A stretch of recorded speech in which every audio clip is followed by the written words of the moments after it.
Cicerón de amistad, de amicizia, de la amistad, 22 de octubre de 2024. Ahí tienen el archivo delante, ¿no?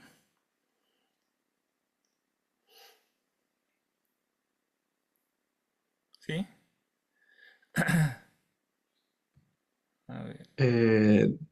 Pregunta si usted lo está transmitiendo. No, no, si ustedes lo tienen. Ah, sí.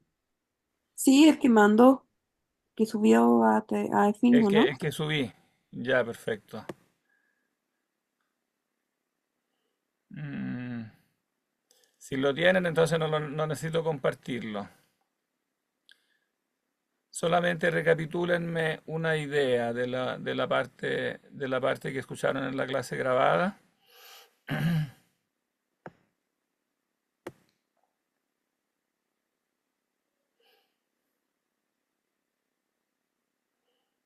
Mm,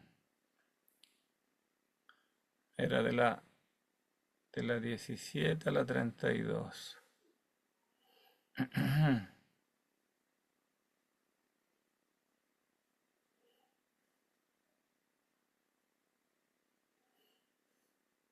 Quizás la idea principal es esta distinción que hace entre que un poco corrige lo que dice Platón en el banquete, ¿no? Porque Platón en el banquete insiste que el amor viene de la necesidad, no viene de la pobreza. Eros es pobre, ¿no? Y aquí en el fondo está diciendo que hay algo que es como más antiguo, bello y procedente en mayor medida de la propia naturaleza. O sea, es en el fondo un amor que lleva a dar, es el otro versante, el otro aspecto. Claro, el amor es deseo de recibir, pero también es deseo de dar, ¿no? Y este deseo de dar es tan antiguo o incluso anterior, ¿no? En nosotros al de deseo. De alguna manera eso funda el deseo de recibir. O sea, hay deseo de recibir porque primero, o sea, hay deseo claro, de recibir porque primero hay deseo de dar, de compartir.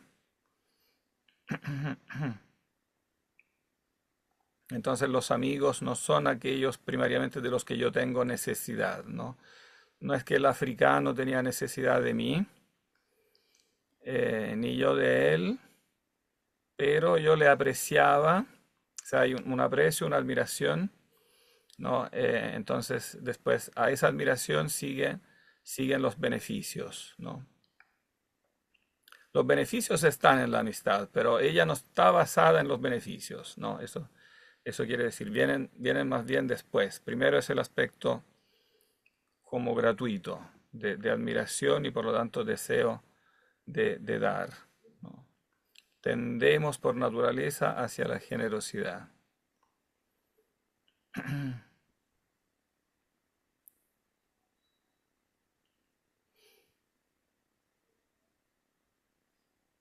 Va, no, avanzamos demasiado en el 32.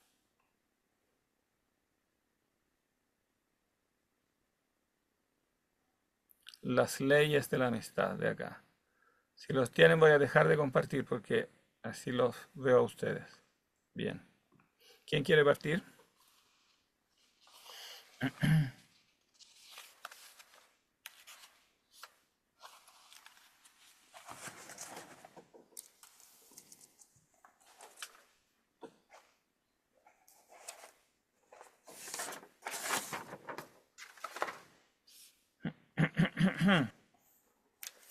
Ánimo. ¿Quién parte? Yo puedo partir, profe. Ignacio. Perfecto.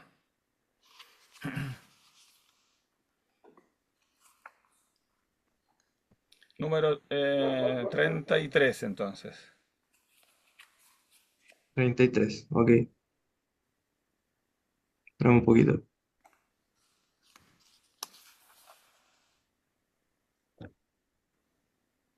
Ya. Desde el título, supongo, ¿no? Oh, a ver. No, lee directamente el texto, donde habla Lelio. ¿A dónde habla Lelio? Ya. donde Entonces, dice entonces, escuchad, escuchada, ahí estimados dice. caballeros. Ya, bueno. Entonces, escuchad, estimados caballeros, lo que solíamos debatir Escipión y yo sobre la amistad. Ciertamente, Escipión decía que, sin embargo, no había nada más difícil que mantener una amistad hasta el último día de la vida, ya que sucede muchas veces que no siguen un mismo curso o que dejan de sentir lo mismo sobre la política. Además, afirmaba que las costumbres de los hombres cambian a menudo, a veces por las desgracias, a veces por el peso de la edad. Y a partir de una comparación con el paso del tiempo ejemplificaba sus afirmaciones, ya que él pensaba que con gran frecuencia las amistades infantiles más estrechas caían en cuanto los jóvenes vestían la toga pretexta. Sin embargo, si alcanzaban la juventud, creía que entonces podían separarse a causa de las disputas matrimoniales o por alguna otra posesión que ambos no pudieran tener a la vez. No obstante, si habían mantenido su relación como amigos durante más tiempo, pensaba que ésta se derrumbaba si coincidían compitiendo por un cargo público. No hay ninguna amenaza peor para la amistad que, en la mayoría de los casos, la avaricia. Y entre los mejores hombres, la competición por los cargos públicos y la gloria, de donde a menudo han surgido entre los amigos más íntimos las peores enemistades. Además, pueden producirse estas grandes separaciones, y por norma general con justicia, cuando se pide de cuando se pide de los amigos algo que no es correcto o que se conviertan en los servidores de nuestros caprichos, o que nos ayuden a cometer fechorías. Quienes rechazan estas peticiones, aunque lo hagan por honradez, son acusados de haber abandonado las leyes de la amistad por aquellos que no quieren seguirlas. A aquellos que se atrevan a pedir a un amigo cualquier cosa, reconocen por su propia petición que ellos mismos se atreverían a hacer cualquier cosa por un amigo y por sus incesantes quejas no solo suelen apagarse las relaciones, sino que incluso pueden surgir sempiternos odios. Así pues, hay muchos factores, casi como si fuera su destino, que amenazan a una amistad, de tal manera que, afirmaba Escipión, afirmaba que a su juicio evitarlos todo era cuestión no solo de sabiduría, sino también de fortuna. Por esto, Para un poquito aquí porque aquí ya dice algo importante, ¿no? ¿Cuál es aquí como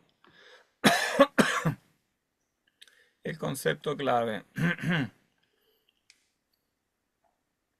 Está hablando de cómo se mantiene, ¿no? La amistad, o sea, cuáles son sus leyes, por qué las amistades terminan, y bueno, pueden terminar porque cambian los intereses en la vida, porque hay disputas matrimoniales, porque hay disputas sobre los cargos públicos, ¿no?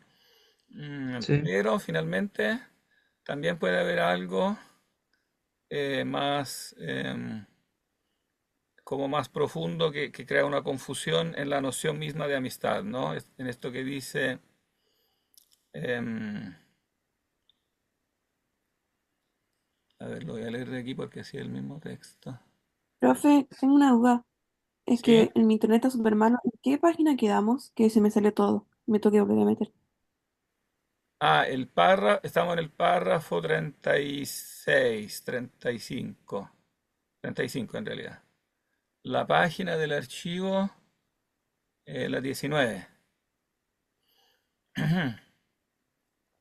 Claro, en el 35 precisamente es donde hay algo importante, ¿no? Se producen grandes separaciones cuando se pide de los amigos algo que no es correcto o se convierten en los servidores de nuestros caprichos o nos ayudan a cometer fechorías.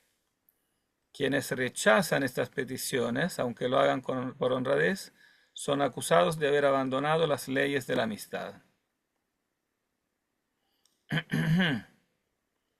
Por aquellos que no quieren seguirlas. Entonces aquí puede haber un equívoco sobre las leyes de la amistad, ¿no? ¿Cuáles serían entonces las leyes de la amistad de las que se queja el que eh, quiere convencer al amigo a cometer alguna fechoría, algún delito, alguna mala di- acción?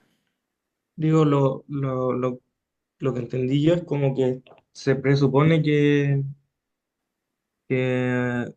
una amistad, como que cuando uno tiene una amistad, como que debería estar como dispuesto a hacer todo como por el amigo, Exacto, claro. incluyendo cosas malas. Claro, porque en el fondo la amistad daría como sería como este amor al amigo, por lo cual habría que hacer todo por el amigo, ¿no? Hay un equívoco Claro. sobre esto de hacer todo, evidentemente, porque evidentemente sería correcta en sí la afirmación que hay que hacer todo por el amigo, ¿no? Habría que dar la vida por el amigo, sí, si fuera necesario, ¿no?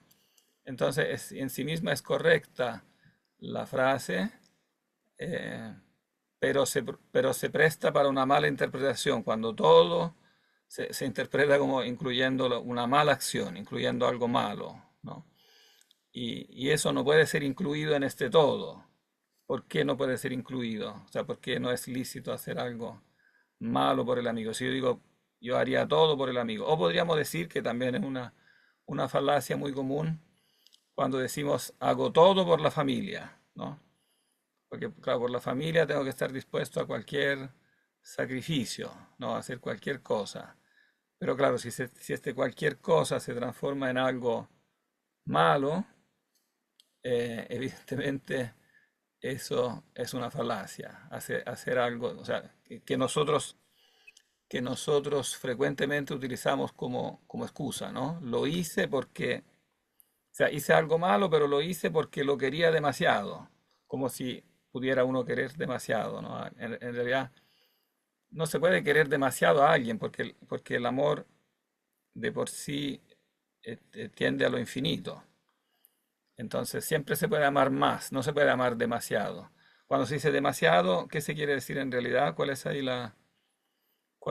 la manera correcta de formularlo para que se entienda dónde está la trampa?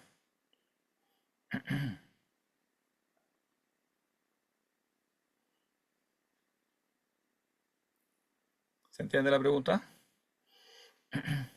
¿No? ¿Qué es lo que lógicamente está mal cuando yo digo que hago todo por el amigo, incluyendo lo malo? O sea, incluyendo si me pide hacer algo malo.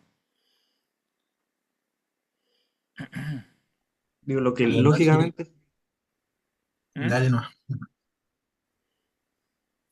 Yo iba a decir, profe, que no sería como éticamente correcto, porque igual Lelio se basaba en la amistad sobre lo que era la ética y lo que era moralmente correcto, y que para él eso era como una amistad sana, no como la amistad por conveniencia, leí, que a él le gustaba, o sea, que él valoraba más lo que era ético. Y si él quiere que, o sea, se propone ahí en esa frase, yéndose por el lado malo, quizá ahí se saldría de lo que sería ético y no estaría como valorando, acercándose al significado de amistad más real. Claro, porque en el fondo hay una relación intrínseca entre éticamente correcto y objeto del amor. O sea, la ética es algo necesariamente relacionado con el amor, porque la ética implica amar algo, pero además, ¿qué implica? ¿Qué implica la ética? O sea, cuando decimos que hay que hacer algo, estamos diciendo que hay que amar ese algo, ¿no? Pero ¿cómo hay que amarlo, ¿no? Que es un poco lo que decía Platón en esa parte como final del banquete que leímos, que es muy, muy importante, ¿no? ¿Cuál es la relación en el fondo entre ética y amor? Porque cua- cuando yo digo que amo algo, Eh, estoy diciendo que debo amarlo. O sea, la ética está fundada en el amor. Yo hago algo porque lo amo, ¿no?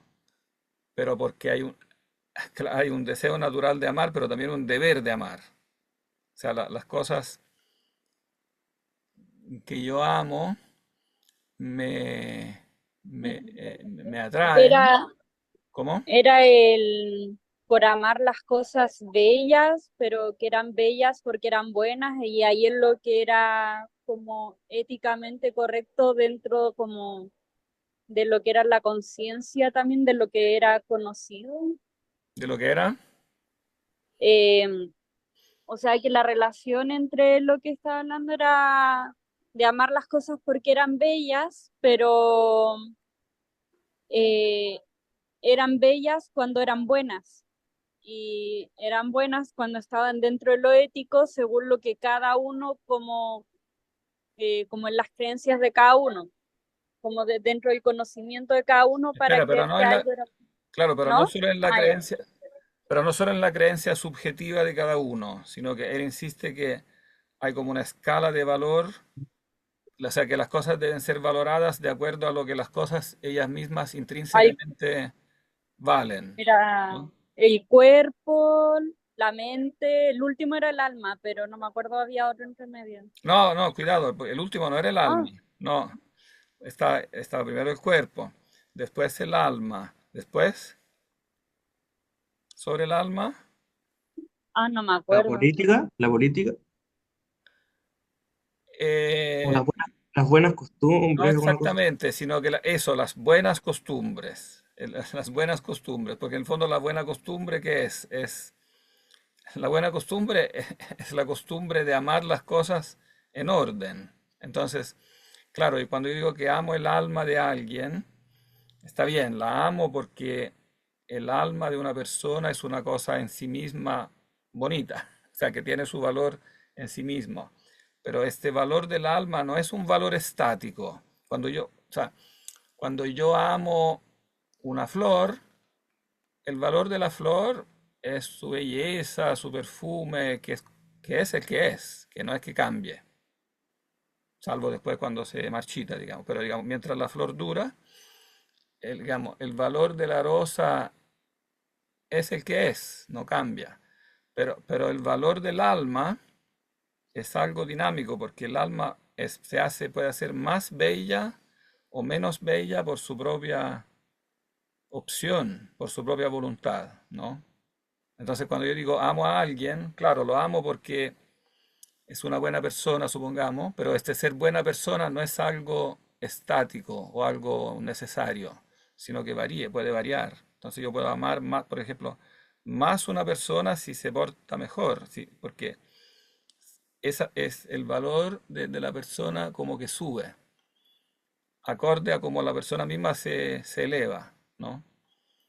Y entonces, cuando yo amo a una persona, estoy al mismo tiempo amando las buenas acciones de esa persona. Entonces la amo a ella, sí, pero la amo en relación a algo que está sobre ella, que son las normas, ¿no? Las buenas costumbres, o sea, las normas de conducta en el fondo, que son como ideales, que son superiores a la persona, a los cuales la persona se tiene que conformar y por lo tanto la persona misma puede como subir y bajar en, eh, en amabilidad, digamos, ¿no? Por eso decimos que una persona es más amable que otra, ¿no? O que es más bella que otra.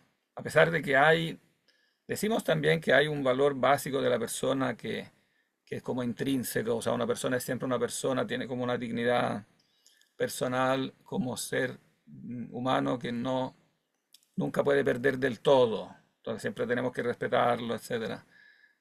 Pero no cabe duda que la persona puede elevarse y en ese sentido la amamos más en cuanto que se eleva.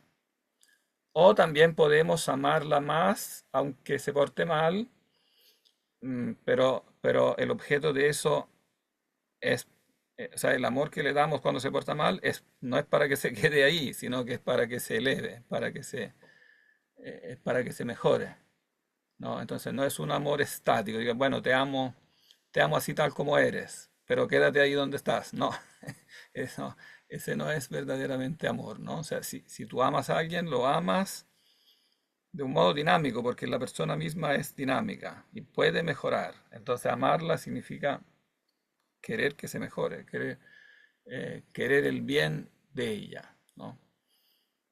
Entonces, si alguien dice que por amor yo tengo que hacer cualquier cosa que me dice una persona, no, evidentemente eso tiene una falacia, porque cualquier cosa, digamos, si esta cosa es mala, evidentemente no me va a hacer bien a mí favorecer algo malo, ni mucho menos le va a favorecer a la otra persona. Digamos, a ninguno de los dos le va a favorecer el hacer algo malo, porque últimamente el amor es amor a algo a lo cual la persona tiene que dirigirse. La persona no es el último fin. Por eso es importante entender que en esa escala el alma, o sea, la persona humana en el fondo, no es el último peldaño de la escalera. Porque si fuera el último peldaño sería correcto decir como eh, todo el fin está en la persona tal como está. Pero no, la persona está hecha para progresar.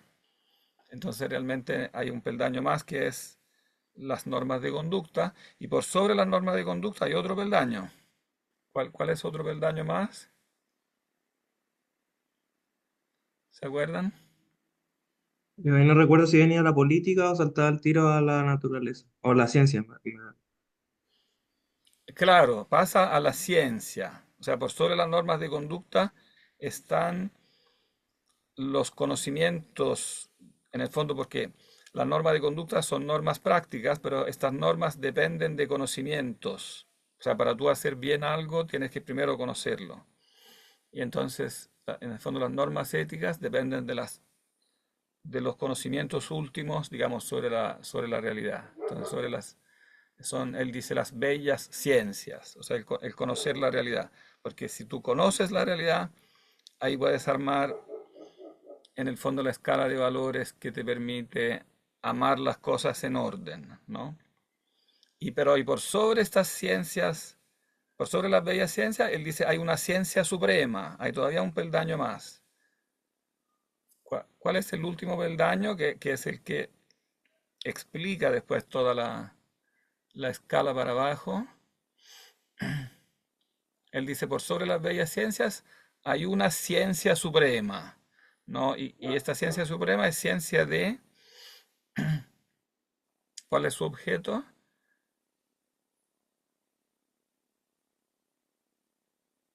¿Se acuerdan? De algo muy, muy simple. Se dice con una sola palabra. Es la ciencia de algo muy simple, no es una ciencia de muchos conocimientos o de muchas ideas o de muchos... no es una ciencia compleja, sino que es una ciencia absolutamente simple, de una única idea simple. ¿Cómo la llama esa única idea simple?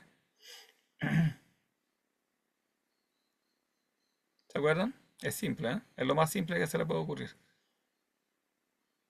Lo de la belleza en sí misma. Claro, es la belleza en sí misma.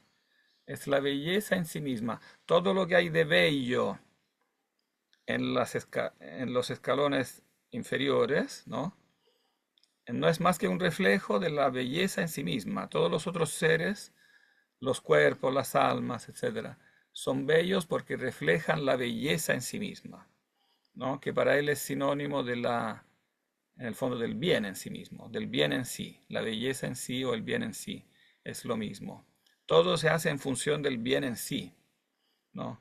Por eso es erróneo decir hago algo malo por el amigo, porque como tengo que hacer todo por el amigo, entonces hago algo malo, porque hacer el mal significa efectivamente desengancharse, o sea, no querer lo que es el bien en sí, hacer algo en contraste con esa escala que lleva hacia el bien en sí.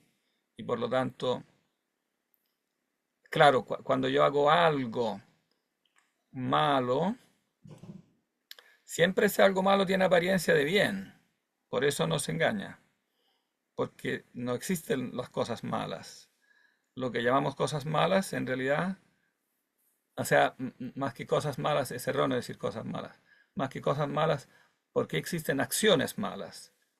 No existen cosas malas, sino que acciones malas. Cuando yo hago algo mal, cuando el amigo me pide hacer algo malo, una acción mala, no me pide una cosa mala. La cosa que me pide es buena, ¿no? Por ejemplo, me pide, no sé, dinero. Eh, el dinero es bueno en sí. Lo que me está pidiendo es bueno. La acción mala consiste en no quererlo en la correcta escala de valores. Y por lo tanto, aunque la cosa que yo le doy es buena, si no está valorada del modo correcto, la acción es mala y por lo tanto me desconecta del bien. Aunque sea un bien, aunque lo que yo deseo sea un bien, me desconecta del bien. ¿Se entiende? Los bienes están hechos para remontarse al bien supremo.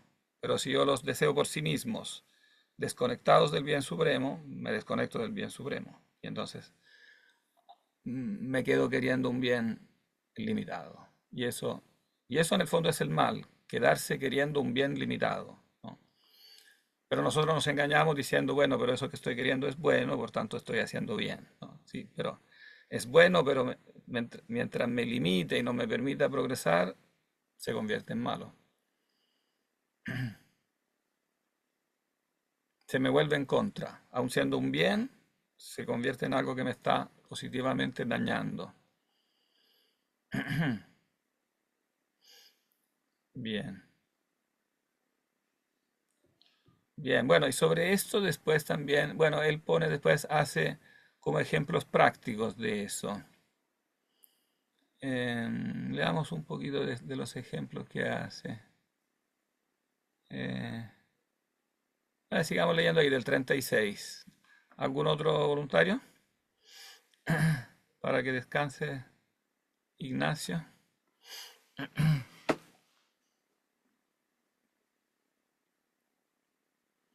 ¿Quién Profe, sigue? del 36 del párrafo, ¿cómo veo eso? Que no sale el numerito. Párrafo, sí, párrafo. De la cosilla chiquitita en 36, que Sí, está entre paréntesis. está como entre Ya. paréntesis cuadrados, sí.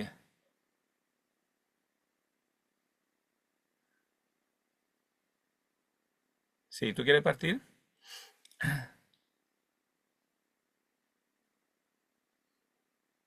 Eh, ¿Quién parte? Profe, yo puedo. Que Ya. salgo con otro nombre porque me tuve que meter de Ah, tú sales con otro. otro nombre. ¿Cuál es tu nombre verdadero? Antonia, Antonio Osorio. Antonia, Es ¿verdad que que mi no hemos pasado computador es lista? como que murió. Mi computador como Ah, que ya. murió. Lee un poquito y después cuando pasamos lista me lo recuerdas, cuál es tu verdadero nombre. Ah, ya. Parte nomás del 36, entonces. Profe, donde dice por esto, Sí, ya. Por esto, examinemos primero, si os parece bien, hasta dónde el amor de la amistad debe llegar. Si Coriolano tuvo amigos, ¿deberían haber tomado las armas a su lado contra su patria? ¿Acaso deberían haber ayudado a Vecelino y sus amigos cuando buscó el trono? ¿O a Melío? Ya vimos que cuando Tiberio Graco atacó la República, Quinto Tuberón y otros amigos de su edad lo abandonaron. Sin embargo, G. Blosio Cumano, huésped de tu familia, Escebola, cuando vino a pedir por su perdón ante mí, dado que yo estaba en el consejo de los cónsules Leonardo y Rupilio, presentaba esta justificación para su perdón, que tenía tanto aprecio a Tiberio Graco que pensaba que tenía que hacer cualquier cosa que él le pidiera. Entonces yo le pregunté, incluso si quisiera que llevaras antorchas al Capitolio, nunca, contestó él. Lo habría él querido, pero si lo hubiese así querido, le habría obedecido. ¿Veis qué paradas tan nefastas? Y por Hércules, que hizo lo que dijo, o incluso más, no es que obedeciera a Temario Tiberio Graco, sino que incluso lo superó y no solamente fue compañero de su locura, sino que se convirtió en su líder.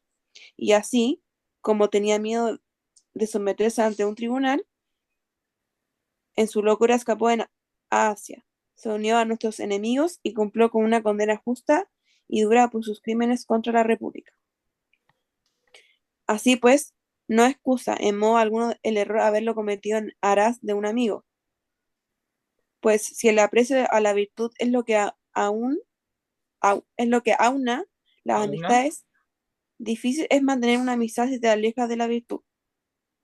Si decidiéramos con rectitud conceder a los amigos a aquellos que pidieran o pedirle lo que quisieran, si en efecto tuviéramos una perfecta sabiduría, no habría ningún problema, pero hablamos de amistades que tenemos a la vista, o que hemos visto, o que guardamos recuerdo, a lo que conoció una vida en una comunidad.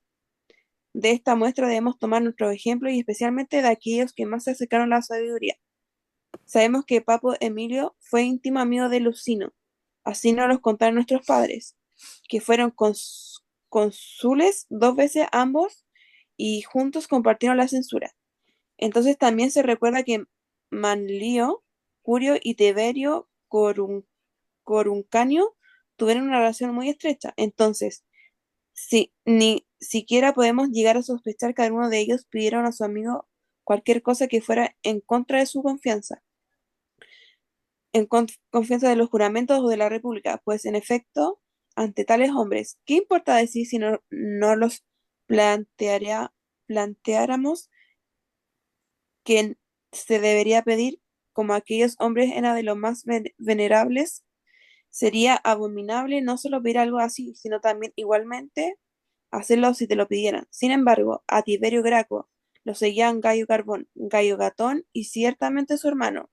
No muchos entonces, pero ahora muchos más entregados. Por tanto, debemos establecer esta ley en las amistades, que ni se pueden pedir favores deshonrosos, ni se deben hacer en el caso que se pidan.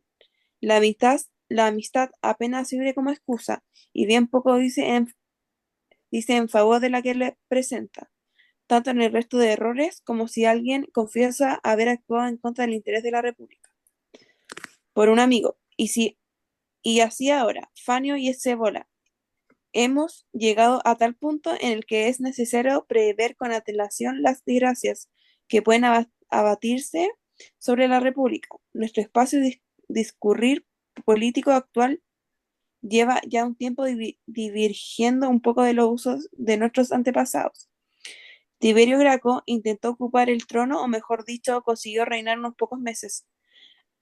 ¿Había alguna vez oído o visto al pueblo un acontecimiento similar? Y no soy capaz de decir sin que me salten las lágrimas, lo que sus seguidores y allegados incluso hicieron contra Publio Escipión, pues a causa de la reciente condena de Tiberio Graco, hemos soportado después de- hemos soportado después a Carbón de cualquier manera. Como hemos podido, no me atrevo a predecir que debemos esperar del desempeño del cargo de tribuno del- de la plebe por parte de Gayo Graco.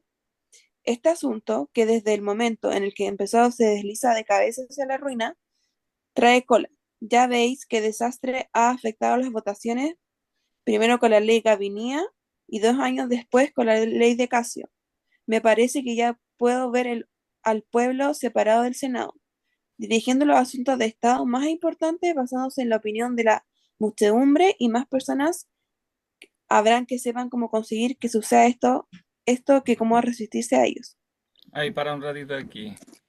Bueno, aquí el concepto es el mismo de antes, pero quizás para que se entienda acá la situación política, habría que decir algo de quién era este Tiberio Graco, para entender, porque aquí menciona muchas personas con que quizás no estamos todos familiarizados y no es necesario ahora explicarlo todo, pero al menos el personaje de Tiberio Graco, bueno, y su hermano Gayo Graco habría que recordarlo porque son personajes muy notables de la, diríamos, de la historia universal, son figuras que han pasado después a la historia, ¿no? ¿Que alguien sabe quién era Tiberio Graco y su hermano Gayo? ¿No?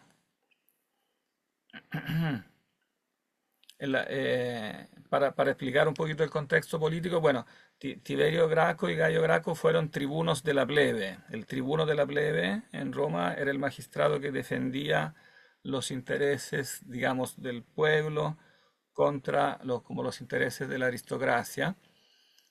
Y en el, digamos, en el régimen oligárquico que se ha creado en Roma, como que hay como una especie de decadencia de la aristocracia que se transforma en oligarquía, o sea, el poder se transforma en poder de los mejores, como debería ser la aristocracia, en el poder de los pocos, que es lo que significa oligarquía, ¿no? Oligos significa oligo y pocos, el gobierno de los pocos que concentran toda la riqueza, todo el poder y en particular todos los latifundios, son los grandes latifundistas que van concentrando enormes latifundios y eso hace que prácticamente desaparece en Roma durante el siglo segundo antes de Cristo, desaparece lo que podríamos llamar una clase media, como la clase media campesina, o sea, los pequeños propietarios que antes tenían como cada uno su parcela y formaban entonces lo que nosotros llamaríamos una clase media. Bueno, eso tuvo una serie de factores porque bueno, digamos, los campesinos pequeños propietarios tenían que ir a la guerra y después se alejaban de sus campos, tenían que hacer deudas, para pagar las deudas tenían que después se sumergían en las deudas y finalmente tenían que vender sus tierras, ¿no? A los grandes latifundistas. Cuando digo grandes latifundistas significa realmente grandes, o sea, eran los senadores que tenían cientos de miles de hectáreas de tierra, porque además esta tierra se sumaba a las continuas conquistas que los romanos, digamos, conquistaban continuamente territorios. Entonces, estas tierras eran enormes. Entonces los gracos lo único que querían era hacer una reforma agraria para redistribuir una parte de estas tierras y crear entonces darle aliento, darle oxígeno, digamos, nuevamente a la clase media, rescatarla de la situación, digamos, de proletariado, diríamos, en que estaba cayendo la clase media. Prácticamente se transformaba en un proletariado que no tenía nada, que terminaba concentrándose en la capital, en Roma, donde no hacía nada prácticamente, porque en Roma el gobierno proveía a la alimentación de todos con dinero público, con el dinero que se ganaba por las conquistas, se podían alimentar como más de 1 millón de personas en Roma gratis, pero evidentemente era una plaga social, porque como este proletariado que no hacía nada se transformaba en una masa donde florecía todo tipo de vicios, diríamos, ¿no? De delincuencia, etcétera, de decadencia moral. Entonces el programa de los Gracos era un programa, digamos, bueno y no, digamos, nosotros, visto de nuestra perspectiva, es considerado bueno. No es una reforma agraria al estilo socialista, no es que querían expropiar, no es como la reforma agraria aquí, digamos, de memorias socialistas del siglo XX, ¿no? Era una reforma agraria muy razonable y moderada, o sea, quitar una parte del latifundio para redistribuirlo de una manera muy moderada, ¿no? Y sin embargo, la aristocracia se opuso a eso, ¿no? Aquí Cicerón, en el fondo, como representante de la aristocracia, a pesar que él no era un aristócrata él mismo, pero como que asume el punto de vista de la aristocracia romana, está considerando Tiberio Graco como, en el fondo, un enemigo de la República, un enemigo del Estado, ¿no? Entonces está aprovechando aquí la oportunidad para pasar este mensaje, ¿no? Que en el fondo que la reforma de los Gracos, primero Tiberio, después Gallo, era en el fondo algo, digamos, eh, un delito y un delito muy grave que justificó digamos, el hecho que finalmente por senato consulto ambos fueron asesinados por orden prácticamente del Senado. Primero Tiberio Graco en el año 133 y después su hermano el 123 a.C. Y de ahí que pasaron estos personajes, digamos, al imaginario después de todos los siglos siguientes, en todas las épocas siguientes en la civilización occidental, en que ha habido como reivindicaciones, revoluciones, desde la Revolución Francesa, etcétera. Pero incluso mucho antes, siempre los gracos son como personajes simbólicos. Pero bueno, digamos, el razonamiento que estaba haciendo él sobre la amistad es el mismo de antes. Los amigos que siguieron a los gracos hicieron mal porque lo que estaban haciendo, según él, era un delito, ¿no? Bueno, en algunos casos no todos están de acuerdo en saber que era o no un delito, evidentemente. Bien. Después sigue todavía con ejemplos, no vamos a leerlos todos porque ahí después se alarga con esto. Pasa a mencionar a personajes griegos.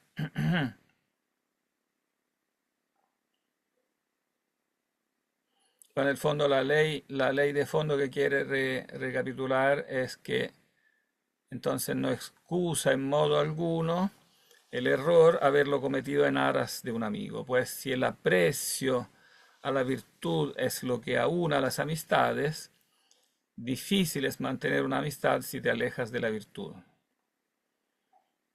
O sea, evidentemente puede ser causa de ruptura de la amistad no concederle lo que quieras, pero lo que quiere decir es difícil es mantener una verdadera amistad. Si la amistad como tal es unida por el aprecio a la virtud, no puede mantenerse si te alejas de la virtud. O sea, hay una relación intrínseca entre amistad y virtud, porque amistad es querer a alguien, pero querer es en primer lugar querer el bien, ¿no? Y Profe, ¿eso en entonces, qué párrafo está? ¿cómo? lo que acaba de decir, ¿en qué párrafo está? Ah, está en el párrafo finales del 37. Esta línea que acabo de leer, si el aprecio a la virtud es lo que aúna las amistades, difícil es mantener una amistad si te alejas de la virtud. O sea, sobreentendido, difícil es mantener una verdadera amistad, ¿no? Porque la verdadera amistad, no, el verdadero amor parte por querer lo que es el bien, ¿no? Entonces, tengo que amar al amigo en relación al bien. O sea, siempre es un doble amor. Es el amor al amigo y al mismo tiempo al bien. Y los dos no pueden ser, no pueden ser separados. No puedo amar al amigo sin amar al bien. Ni tampoco puedo amar al bien sin amar al amigo. Mm, Bien. Vamos a saltarnos un poquito porque sigue dando varios ejemplos históricos. Bueno, repite varias veces esta ley de la amistad. En el 44, me salté al 44. Sancione, tomemos de ahí del 44, donde dice sancionemos esta como primera ley de la amistad. Donde recapitula lo que ya dijimos y después sigue. ¿Quién quiere seguir? Vengo al tiro. Profe, ¿de qué número era? Del 44.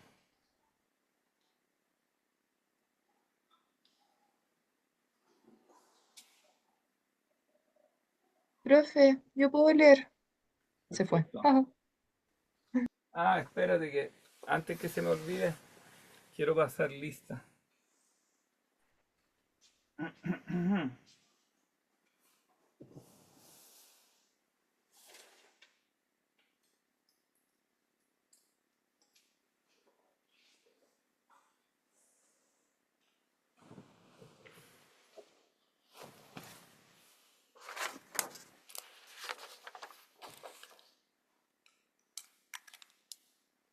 Ignacio. Profe, póngame presente, por favor. Ya, espérate un poquito, ¿eh? Entonces, voy a llamarlo no según el orden de la lista, sino como me aparecen acá en la pantalla. Ignacio Araya. Después Cata Pinto. Me gustaría ver más caras. Si pueden prender las pantallas, mucho mejor.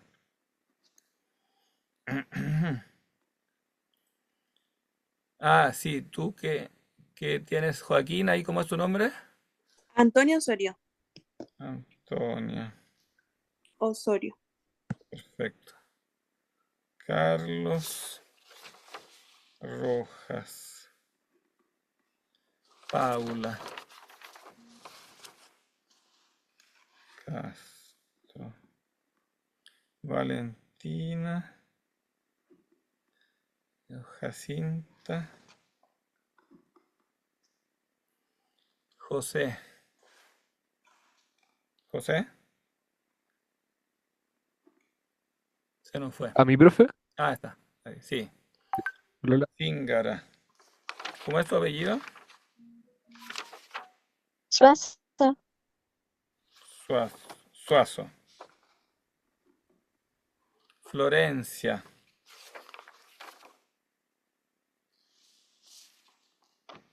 Florencia.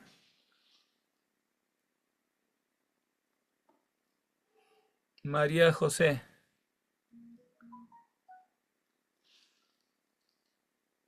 Aquí, profe.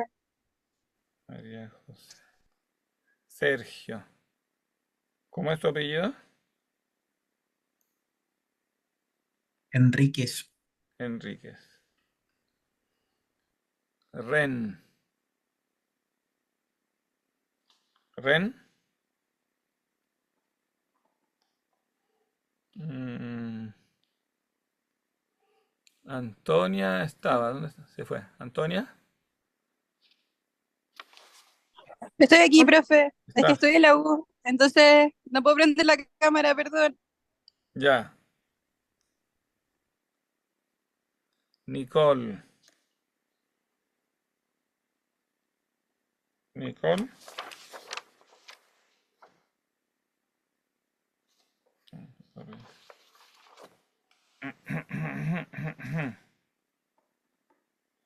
Sofía. Sí, profe, aquí. Isnada. Joaquín Delgado. Joaquín. Sí, estoy, profesor. Miguel.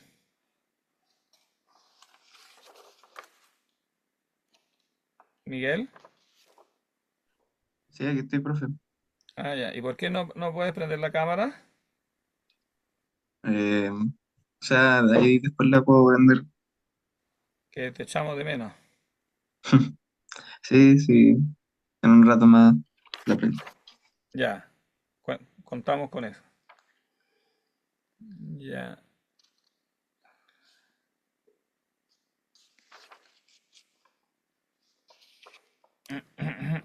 Ah, Florencia. Ya. Bien, ahora sí. ¿Quién iba a leer? Profe, ¿Sí? profe, a mí me puso presente. Eh, s- eh, Que no escuché mi nombre. no te llamé. Javiera. Ya. ¿Y tú no puedes Que prender yo le dije cámara? que quería leer de paso, entonces por eso no lo escuché. ¿Cómo? Que yo le dije que quería leer, entonces que como...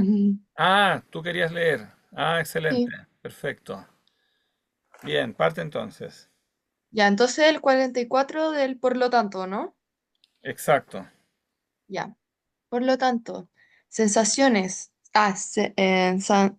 Sancionamos esta como la primera ley de amistad. Pide a los amigos favores honestos y haz por tus amigos cosas honestas. Ni siquiera esperes a quien te lo pidan. Siempre debe haber entrega al otro, nada de remolonear. Y con toda la libertad, atrévete a aconsejarlos. El prestigio de los amigos que dan buenos consejos deben tener mucha importancia en una amistad. Este prestigio debe utilizarse no solo para aconsejar de forma abierta, sino incluso hiriente, si el tema en cuestión lo requiere, y debe obedecerse cuando se ejerce. Según tengo entendido, algunos de los que creo que en Grecia se les considera sabios sintieron mucho aprecio por algunas opiniones descabelladas. Ahora bien, no hay nada que los griegos no sigan hasta sus más finas sutilezas. Algunos enseñaban que hay que evitar las grandes amistades, se me perdí, para que no sea necesario que uno esté preocupado por muchos, pues cada uno tiene más que suficiente con sus propios asuntos. Y resulta más que enojosos verse implicados en lo ajeno, que lo más cómodo es entender amistades, Es tener. muy es tener amistades, estaba con el cursor encima. Amistades muy superficiales a las que puedes llevar a donde quieras o que les puedas abandonar, pues lo más importante es la seguridad de vivir felizmente, de lo cual no puede disfrutar nuestro espíritu si está él solo entregado a muchos. Otros, según se dice, afirman que es No, buscar no, es amistades, menester. menester, ¿Qué significa eso? Es menester, no sé. ¿no? No se usa ya, es una expresión un poco Como que anticuada. es debido, es como que se tiene que hacer. Claro, claro que se tiene que hacer, sí, que es Ya, buscar necesario. amistades por motivos de la ayuda y el auxilio, no de la benevolencia y la caridad, lo cual, tema que hace poco ya he tratado, es extremadamente inhumano, según esta lógica. Si alguien tuviera muy poca entereza y apenas fuerza, busca lo máximo de las amistades. Es por esto que las mujeres buscan el refugio de las amistades más que de los hombres, los pobres más que los ricos y los desgraciados más que aquellos que son considerados felices. Y sigue otro ¿Sigo? poquito porque aquí va como a dar su opinión sobre como estas teorías. Ya. Oh, ilustre filosofía. Lo que quita las amistades de la vida. Ay, amistad No, del, sí, ese es un error, sí, de la vida. ya, de la vida. Parece que privan al mundo del sol. Ninguno donde los dioses inmortales es mejor que ella. Nada es más agradable. ¿De qué sirve esa ausencia de preocupaciones? En apariencia resulta agradable, pero en muchas ocasiones es despreciable. No tiene ningún sentido no implicarse en un asunto o en una acción honesta ni dejarla al lado, cuando ya está implicado para no preocuparse. Porque si reunimos nuestras preocupaciones, Espera, es espera, necesario mantener. si rehuimos. Rehuimos. Ay, profe, se me olvidó decirle, yo tengo dislexia, entonces Ah, ya, reemplazo palabras. ya. No te preocupes, sigue nomás. Me perdí. Ahí está. Rehuimos nuestras preocupaciones. Es mantener, abandonar toda virtud que requiere de alguna preocupación para despreciar y odiar a su contrario, tal y como la bondad a la maldad, la mesura a la inconstancia y la pereza a la fortaleza. Si esta manera puede ver a los justos sentirse muy dolidos por la injusticia y los fuertes por timoratos y por la dispilafarodores Eso sí es difícil, sí. Despilfarradores. de los moderados. Es propio de un espíritu bien formado, por tanto, alegrarse por lo bueno y dolerse por lo contrario. ¿Sigo? Sí, porque el mismo concepto. Así Sigue con las el mismo cosas, tema, sí. ya.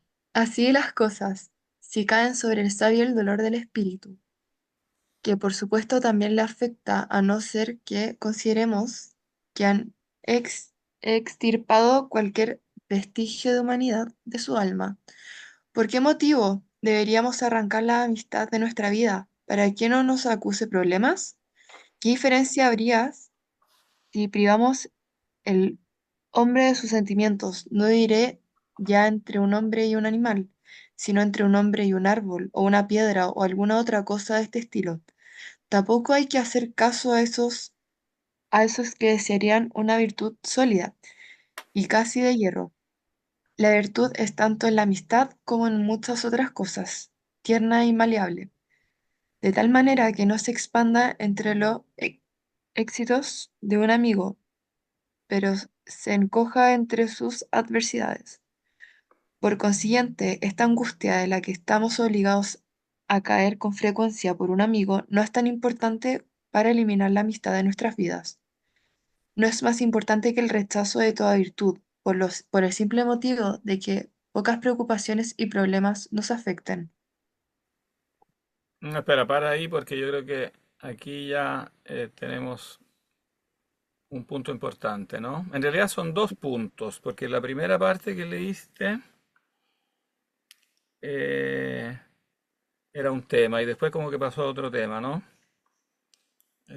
Primero, en el 44 sale el tema de la corrección, ¿no? Antes había hablado de que no hay que hacer algo malo por el amigo, con la excusa de que por el amigo habría que hacer todo, ¿no? Pero además, no es solo que no hay que hacer algo malo, sino que además hay que aconsejar de forma abierta e incluso hiriente, si el tema en cuestión lo requiere y debe obedecerse cuando se ejerce. O sea, no solo no hay que hacer algo malo, sino que hay que corregir lo malo, ¿no? Hay que corregir lo malo. Ah, ahora apareció Miguel, bien.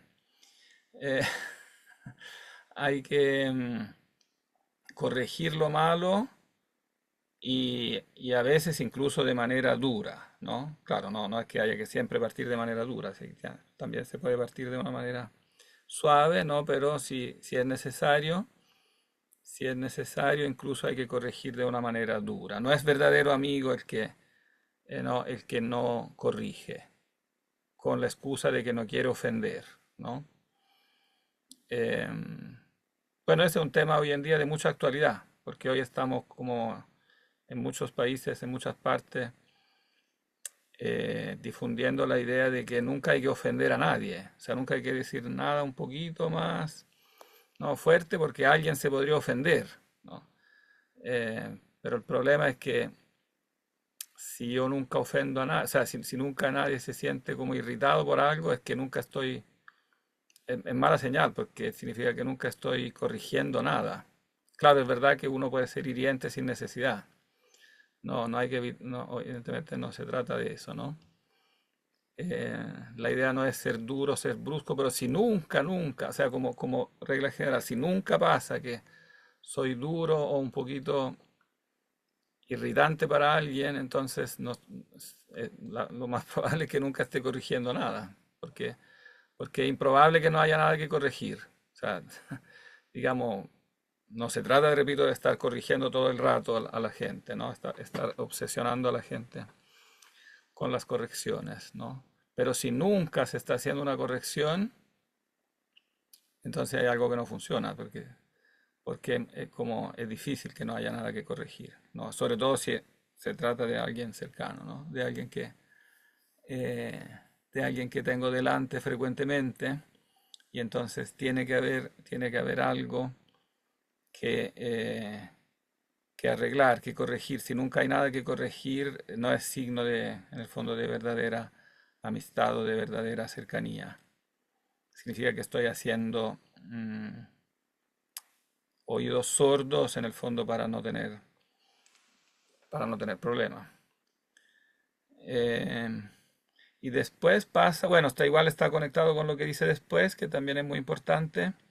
Algunos dicen, bueno, aquí culpa a algunos sabios de Grecia, ¿no? Algunos sabios, claro, ellos son tan sabios, a veces con los griegos siempre él es un poco irónico, ¿no? Ellos son tan finos de intelecto, los griegos tienen esta inteligencia tan refinada que a veces como que se les pasa la mano, ¿no? Claro, y en esto, claro, he escuchado a alguien decir que no hay que tener amigos porque, o sea, hay que evitar las grandes amistades, o sea, en el fondo las profundas amistades, las amistades estrechas, ¿no? Para que no sea necesario que uno esté preocupado por muchos, pues cada uno tiene más que suficiente con sus propios asuntos y resulta enojoso verse implicado en los ajenos. Entonces lo más cómodo es tener amistades superficiales a las que puedas llevar a donde quieras o que las puedas abandonar, pues lo más importante es la seguridad de vivir felizmente, de la cual no puede disfrutar nuestro espíritu si él está entregado a muchos, ¿no? Entonces, en el fondo, la amistad podría ser vista como una molestia, como un obstáculo, porque tener como amistades estrechas sería poderse ver implicado en asuntos enojosos, como en asuntos molestos, ¿no? Y, y entonces, claro, si la felicidad se hace coincidir con el vivir quieto, ¿no? Entonces hay que rehuir las amistades, ¿no? Em, bien, evidentemente, ¿dónde está aquí la falacia? Porque esto es falso. ¿Dónde está aquí lo falso? Profe, es que a mí me hace ruido el tema de que dice que, o sea, para mí es al revés, como una verdadera amistad es la que uno no se tiene que como dejar, como lo superficial al final es lo malo. Y aquí él dice que es bueno, como tener una amistad superficial. Ah, bueno, no, no. Esa es la teoría que él cita, pero que quiere rebatir, o sea, la cita para contradecirla. Ah, ya, ya, ya. Claro, porque está diciendo algunos a los que en Grecia se les considera sabios, ¿no? Sintieron mucho aprecio por algunas opiniones descabelladas, ¿no? O sea, en el fondo está siendo irónico con estos filósofos griegos, ¿no? No son personas cualquiera, son filósofos que, digamos, que tienen cierta fama, cierto renombre, ¿no? Él está continuamente leyendo obras de filósofos griegos y como que resumiendo teorías que vienen de Grecia, ¿no? Los griegos son los que escriben de todos estos temas. Y dice, ellos son muy brillantes, muy inteligentes, pero a veces dicen cosas que son evidentemente descabelladas, ¿no? Y aquí evidentemente la idea descabellada es poner como en primer lugar como la vida quieta, como la quietud, la vida tranquila, como en el fondo la identificación entre vida quieta y felicidad. La felicidad consistiría en la vida quieta, ¿no? Y entonces, si yo tomo eso como principio, entonces se sigue de ese principio que tengo que evitar tener amigos, o al menos tener verdaderos amigos, tener amigos profundos. Tengo que conformarme en el fondo, ya que no se puede evitar tener algún amigo, pero tengo que cuidar que las amistades se mantengan superficiales, ¿no? Bueno, eso evidentemente, la gracia de esto es que los filósofos griegos evidentemente expresan esto de una manera como exagerada, eh, pero es útil reflexionar sobre eso porque después, aunque no lo digamos o no lo admitamos, igual todos de una manera más asolapada tendemos a pensar lo mismo, ¿no? O sea, en el fondo, claro, queremos buenos amigos, pero hasta ahí, porque hasta por ahí, porque porque siempre olemos el riesgo, ¿no? De que si se profundiza una relación, se profundiza una amistad, después eso puede traernos problemas, porque podemos quedar involucrados en los problemas de la otra persona, ¿no? Y entonces, obviamente, hay un instinto también que nos hace tener como cierto miedo a eso, ¿no? Pero él dice, evidentemente, esta teoría no es humana, ¿no? Claro, ilustre filosofía, ¿no? Los que quitan la amistad de la vida parece que privan al mundo del sol, ¿no? O sea, renunciar a eso es lo mismo que renunciar a la vida, ¿no? Es como un elemento esencial de la vida. Eh, Querer renunciar a la amistad por este motivo, en el fondo es lo mismo que querer renunciar a la virtud, es lo mismo que querer renunciar a hacer el bien. Porque hacer el bien o ser buenos, ser justos, ser virtuosos, automáticamente lleva como consecuencia ¿qué cosa? Es una consecuencia directa de la, digamos, de la bondad, de la justicia, del ser virtuoso, del ser bueno. ¿Qué cosa? La amistad, el amor. Sí, y por lo tanto también, ¿sabes lo que está diciendo aquí? Es que la virtud tiene una conexión necesaria con la molestia, con el dolor. Porque cuando soy bueno, si soy justo, entonces me duele la injusticia. En el fondo, para no, digamos, no tener problemas, el no querer tener problemas en la vida es lo mismo que no querer ser bueno, porque el ser bueno por su propia esencia hace que me duela lo que es malo. Y si me duele lo que es malo, entonces también me conduele de la otra persona que evidentemente que tengo al lado. Entonces, inevitablemente eso me involucra en problemas, digamos, me involucra en sacrificios. Pero eso, dice él, evidentemente no es lo contrario de la felicidad, como parece a primera vista, como la felicidad no es el no tener problemas, sino que la felicidad en el fondo, ¿en qué consiste? Por contrario, digamos, ¿cómo ahí se puede decir? eh, en sentido contrario a esto, ¿cuál es la verdadera definición de la felicidad? Que no es el no tener problemas, sino que consiste en,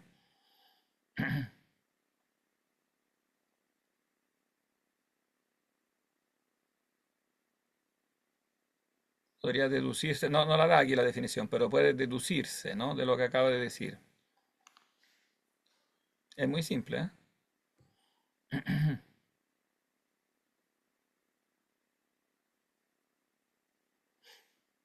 De- eh, si dice aquí, eh, Si rehuimos nuestras preocupaciones, es menester abandonar toda virtud que requiere de alguna preocupación para despreciar y odiar a su contrario, tal como la bondad a la maldad, la mesura a la inconstancia, la pereza a la fortaleza, y a la pereza a la fortaleza.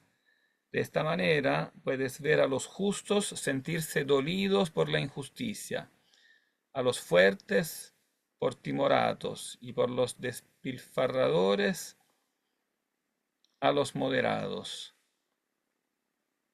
O sea, el que es justo, el que es moderado, el que es fuerte, ¿no? O sea, el que tiene todas estas virtudes, inevitablemente va a sentir dolor por el vicio contrario y por lo tanto va a tener problemas, digamos, va a querer ir en contra de eso.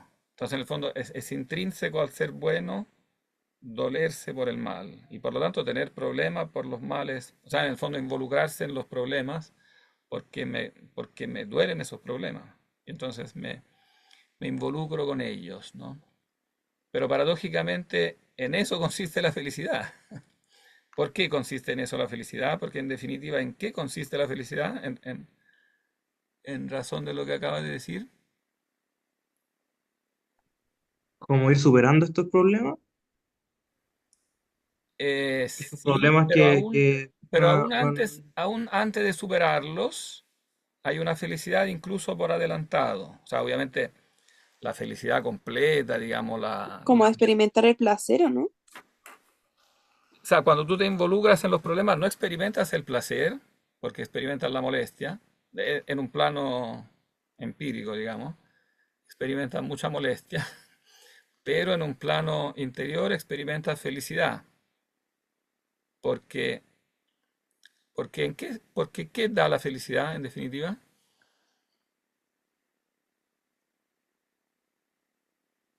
La felicidad no da como paz, como tranquilidad.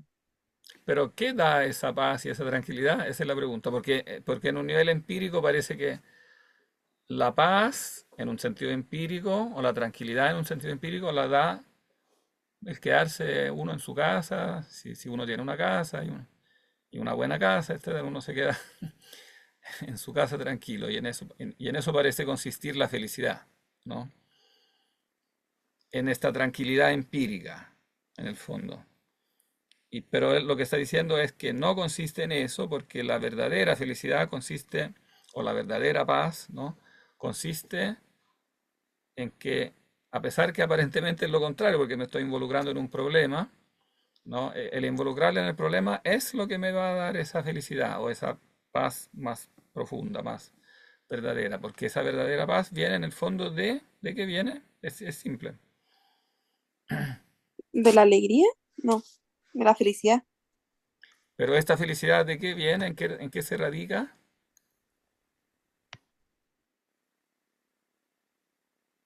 Es una fórmula muy, muy simple. pero ¿será como en relación a la amistad o la felicidad a modo general? Eh, o sea, no, puedes expresarlo con una frase que incluya los dos aspectos. En el fondo o sea, en el fondo la fórmula es lo más simple que hay. En base a esto que acabo de decir, la felicidad consiste en querer el bien. Lo que te da la felicidad es querer el bien. Aun cuando, y querer el bien incluye querer el bien para la persona que tienes al lado, evidentemente. Entonces incluye la amistad, el amor, cualquier tipo de amor, diríamos, el amigo, el hijo, etcétera, etcétera. Eh, Aun cuando ese querer el bien parece quitarte la paz porque te mete en problemas empíricos, eh, realmente es lo que te da la paz. Es como contraintuitivo, parece que metiéndote en problemas te quita del problema. Y al revés, intentando evitar los problemas, te metes en problemas porque realmente pierdes la paz que viene del querer el bien. El tratar de quedarse en la casa aislándote de los problemas paradójicamente se convierte en el peor problema, porque te desconectas del bien. te desconectas del amor, y el amor es amor al bien. Entonces, y al mismo tiempo a las personas, digamos, al bien y a las personas. Entonces, bueno, y esto que está diciendo aquí es de grandísima actualidad, porque en el fondo es la trampa en que caemos y también históricamente caemos cuando progresamos como sociedad, como economía, como modo de vivir, progresamos hacia un mayor bienestar, ¿no? Bueno, que lo que había pasado en Roma en esos siglos en que los romanos, o al menos los aristócratas romanos, se habían hecho muy ricos, ¿no? Y entonces era fácil empezar como a abandonar las antiguas virtudes para convertirse en personas que pensaban que la verdadera virtud consistía en quedarse en su casa, donde ya había mucho dinero, muchos esclavos, muchas entretenciones, mucha comida, etcétera, etcétera, ¿no? Y, y pensar que eso es la receta de la felicidad, ¿no? Cuando llegue el bienestar, que es lo que nos ha pasado en la sociedad de los últimos 2 siglos, ¿no? El crecimiento económico que ha habido en los últimos 2 siglos nos pone en una situación en que la humanidad nunca había estado antes, ¿no? Eh, salvo pocos aristócratas, ¿no? Y por lo tanto ahora mucha gente tiene el problema que antes solo tenían pocos aristócratas, es decir, esto de aislarse pensando que en eso consiste la felicidad, ¿no? En mantener la quietud de la vida, ¿no? Piensen en cuánta gente ya no se quiere ni siquiera casar, porque dice, ¿por qué me voy a casar si casar es meterse en un problema? Tienes que lidiar con los problemas de la otra persona, pelear, y qué decir de los hijos, que les enferman y que después te crean problemas de todo tipo, etcétera, ¿no? Todo eso es, a lo sumo sí, voy a tener una relación porque es entretenido, pero casarse ya, no, eso es un problema. Y es verdad, no, es un problema. Pero el problema es que si uno se quita ese problema pensando que así va a ser feliz, tiene perfectamente la receta de la infelicidad al final, ¿no?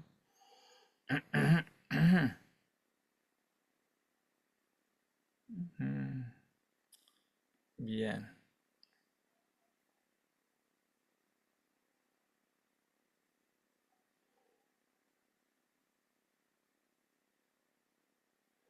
Aquí queda bastante, pero no es necesario leerlo hasta el fondo. O sea, sí se puede leer, pero no, después, ya, más adelante, no hay grandes novedades. Mm, Pero sí sigue haciendo ejemplos, igual es útil seguir la lectura, ¿eh? En torno a esos conceptos, después sigue reflexionando y haciendo observaciones interesantes. Vamos a leer quizás un último pedacito. Mm.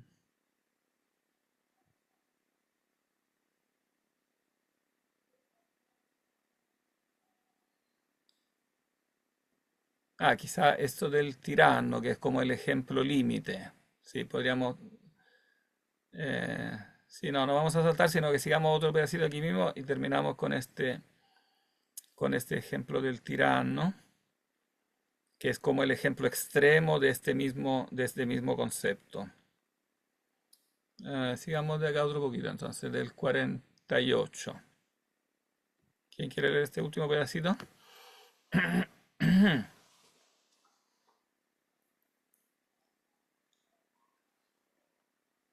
Yo Yo puedo, puedo profe. leer, Ah, bueno. yo puedo leer si quiere. Paula. Yo creo que hay materia para que lean los dos. Si quiere parte Paula, y ahí yo le digo cuándo darle el relevo. Ya, ok. En el 48 me dijo. 48. Mm, Esa parte no la leí yo, mi compañera ya. ¿Estás seguro que sí? Tiene razón. Sí, esto Porque ya lo leí termina y yo. problemas nos afecten. Verdad, cierto. Hasta afectan. Entonces sigue de allá donde dice dado Ah, ya. que la virtud. Dado que perdón, dado que la virtud cohesiona las amistades, si como ya hemos dicho, resplandece alguna señal de su presencia, Es menester que ante ella los espíritus de similar talente se unan, y si esto sucede, surjan del amor. ¿Qué puede haber tan absurdo como sentirse complacido por poseer una gran colección de cosas inanimadas como las honras, la gloria, la vi- vivienda, los vestidos, el aspecto corporal para aquel individuo que, dotado con una virtud que lo anima, sería capaz tanto de amar, sino también, por así decirlo, de ser recíproco de este amor, y no solo de sentirse complacido? Nada hay más agradable que los beneficios de esos buenos sentimientos mutuos y su intercambio. ¿Y, y qué pasa si complementamos nuestra teoría también?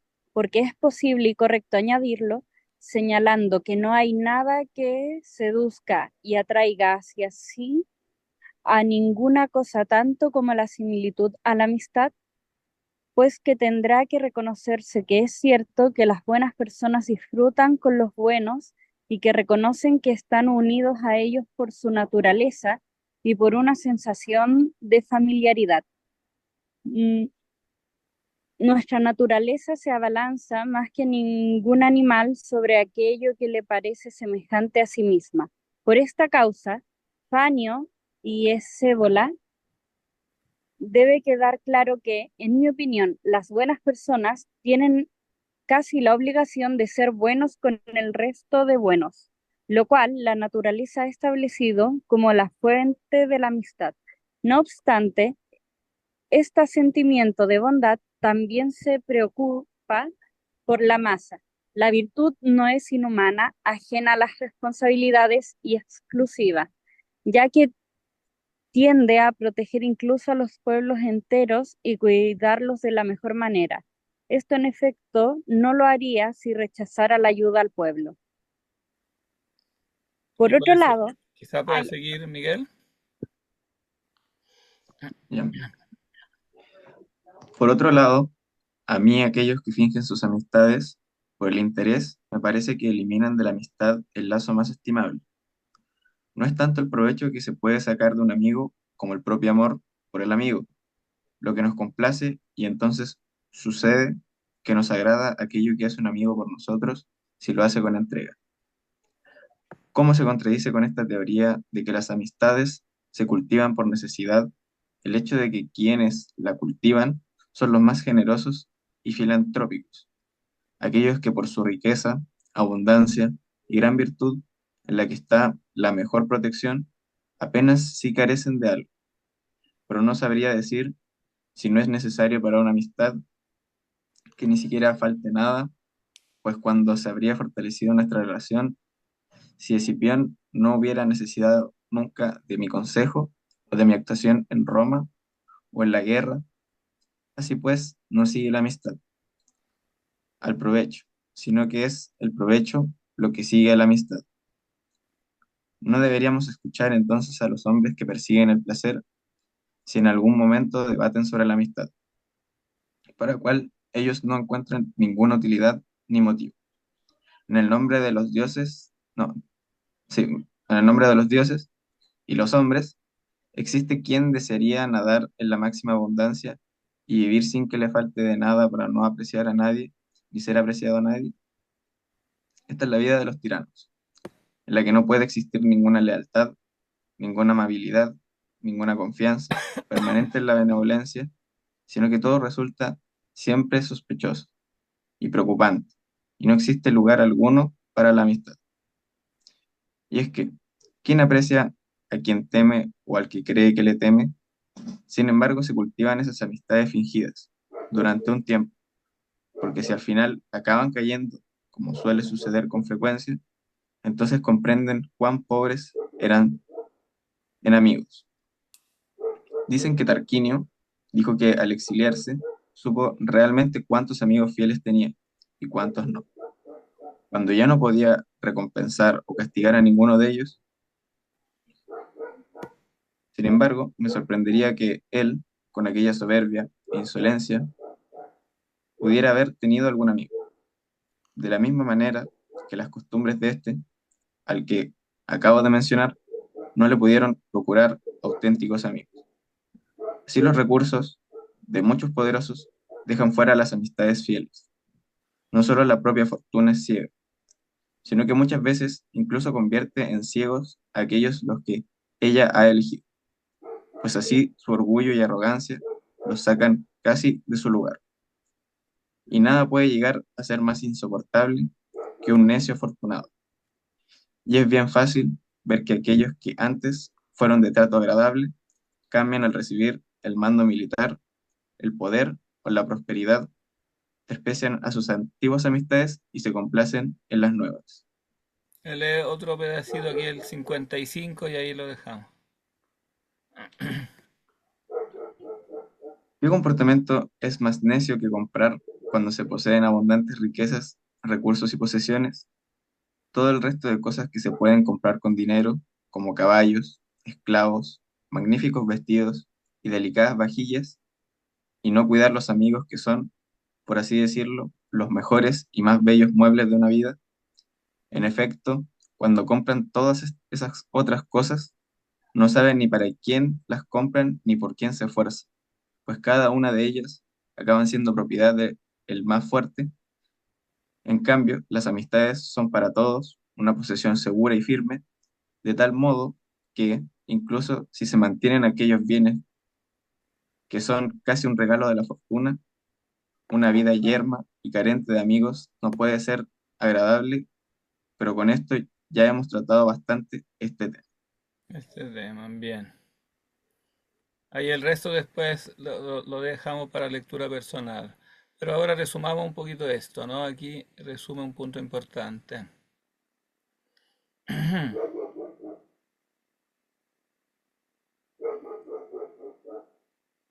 No, de acá, dado que la virtud. ¿Cuál es aquí el punto? Hace como una contraposición, ¿no? Entre esto de procurarse como cosas materiales, poder, etcétera, y el procurarse amigos. Son dos cosas que o sea, por sí mismas no están necesariamente en contraste. No es que los bienes materiales por sí mismos estén opuestos a la amistad, ¿no? Pero en la práctica resulta que sí se produce una oposición. O sea, cuando se produce una adquisición de bienes materiales, ¿no? Eso lleva a, o sea, puede llevar a, Lo lleva como una ambición al final, como cuando uno cae en la ambición y se deja preocupar por el resto, igual el sentido de pertenencia, imagino, de los bienes materiales, igual hacen de que uno como que priva al otro de lo que yo tengo, debido a que quiero más, más, más y más. claro, porque la estoy transformando en fines en sí mismos, ¿no? O sea, estos son bienes materiales que son medios, ¿no? Los estoy transformando en fines. Entonces oriento la vida como a conseguir esos bienes materiales. O en realidad, no solo bienes materiales, o incluso no tanto bienes materiales, porque al fin y al cabo lo que más nos interesa de los bienes materiales, eh, claro, hay un primer nivel en que nos gustan las cosas por el gusto que tienen, digamos, las cosas materiales por el atractivo propio natural que tienen, ¿no? Pero después cuando las convertimos en fines en sí mismas, no es solo el atractivo del bien material como tal, sino que lo que nos termina atrapando, ¿qué es? O sea, cuando yo tengo, quiero decir, yo puedo desear tener comida, pero al final cuando tengo mucha comida, diga, más de una cierta cantidad de comida, no puedo Como comer. eliminar la Pero, necesidad, ¿cómo?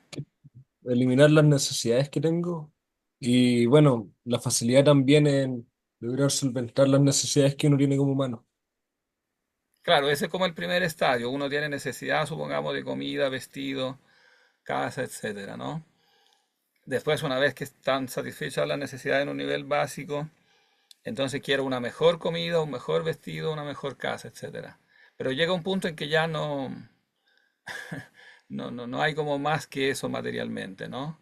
Pero sigo deseando más y esas cosas, porque el ser humano está hecho para no terminar nunca de desear. Cualquier cosa que tenga va a desear más, ¿no? Pero las cosas materiales se transforman finalmente, terminado el atractivo de lo que tienen en sí mismo, que al final es limitado, una vez que satisfago ciertas necesidades, eso se agota, pero se transforman en un medio de afirmar mi poder. En el fondo yo quiero mostrar con eso que yo soy más poderoso que otro, ¿no? No es tanto que quiera más, por querer acumular más, porque quizás no me caben más cosas, ¿no? Pero sigo buscándolas por la proyección que hago de mi yo. O sea, quiero yo ser en el fondo mejor que otro. Quiero más porque quiero más que el vecino en el fondo. Quiero ser mejor porque como he puesto en eso la vara de la estimación y del valor, entonces quiero ser estimado más que el vecino al final. Sí, al final siempre es un problema de estimación. El problema siempre es el que peleaban Aquiles y Agamenón por quién tenía la gloria, ¿no? Por quién tenía, digamos, la mayor estimación. Y si yo fijo la vara de la estimación en eso, en esas cosas, entonces quedo atrapado en ese mecanismo y no me doy cuenta que lo que verdaderamente deseo no es eso, porque lo que deseo es realmente ser apreciado por alguien, ser amado por alguien por lo que yo realmente soy, ¿no? Y entonces se confunde como el medio ahí con el fin. Entonces acumulo cosas o acumulo poder, pero pierdo aquello que era el fin para el cual esas cosas eran consideradas fundamentales, eran consideradas útiles. Es últimamente lo que le pasa al tirano, que es como el ejemplo extremo de esto, ¿no? ¿Qué hace el tirano? Claro, primero quiere nadar en la máxima abundancia, pero finalmente para tener como el poder sobre todo, en el fondo quieren un poder absoluto, pero para eso renuncian en el fondo a lo que es más importante, porque no pueden tener ninguna lealtad, ninguna amabilidad, ninguna confianza, no, todo es siempre sospechoso y preocupante. Y en el fondo convierte en la persona en centrada en querer algo que no puede, digamos, que no puede satisfacerla y en cambio digamos, renunciar a aquello que sí puede darle la felicidad. Entonces es hacer como exactamente lo exacto exactamente lo inverso del negocio, de un negocio conveniente. O sea, perder lo que vale, no, para adquirir algo que no vale, ¿no? Que es un mero medio, ¿no? Intercambiar en el fondo el medio con el fin. Bien, vamos a dejar aquí entonces a Cicerón. Pero sigan, o sea, terminen de leer esas pocas páginas que quedan, que igual son bonitas, igual sigue reflexionando y expresando como ideas interesantes, ¿ah? Y la próxima, voy a subir un texto ahí después para la próxima vez. O sea, voy a subir todos los últimos que nos quedan. No sé si hay alguna última pregunta o comentario.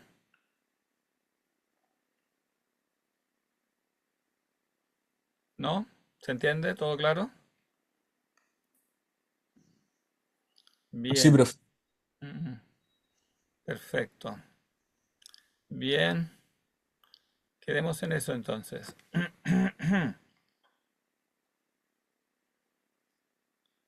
Y en la semana cuento con tener por fin las notas. Ah, y tenemos que poner la fecha de la segunda prueba. Parece que no la hemos dicho, ¿no? Sería, yo creo que el 19 es una buena fecha. Tenemos todavía clase el ¿De noviembre, profe? Sí. claro, el 19, martes.